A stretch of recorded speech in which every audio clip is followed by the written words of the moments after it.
So coming to the chemical structure of this tetracycline. So this basic nucleus is the 4 fused rings, hydrocyclic rings, right, where there will be a unsaturated bonds at different places.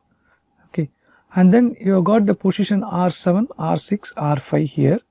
So depending upon the functional groups, you can classify into various drugs. Like chlorotetracycline, you have got chlorine atom at the R7 position, right, and then R6 you have got a methyl, and R5 you have got a hydrogen.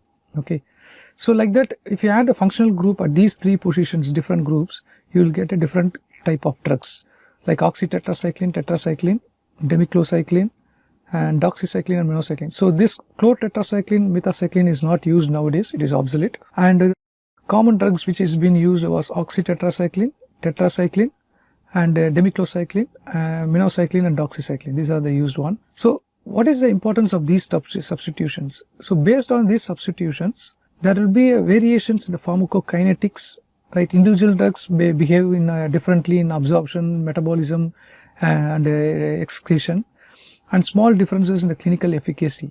So the efficacy will change a little bit, but of course it is most of them will cover the broad spectrum only, you cover wide variety of organisms. More commonly the pharmacokinetic changes can be seen. Coming to the classification, we have got short acting, intermediate acting, and long acting.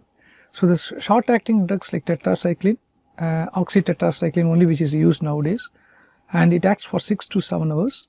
Whereas intermediate acting is mainly because 12 to 13 hours, like demiclocycline, which is used in one particular situations, whereas metacycline is not used nowadays.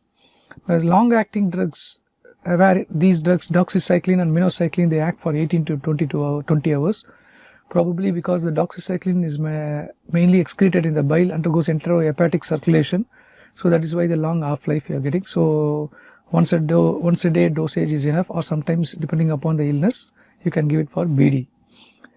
And there is one more synthetic variety, glycyl cycline. It's almost it's a congener of tetracycline only. The structure is almost similar, it's only the functional group changes, where one particular drug called tigecycline is added to this particular synthetic group.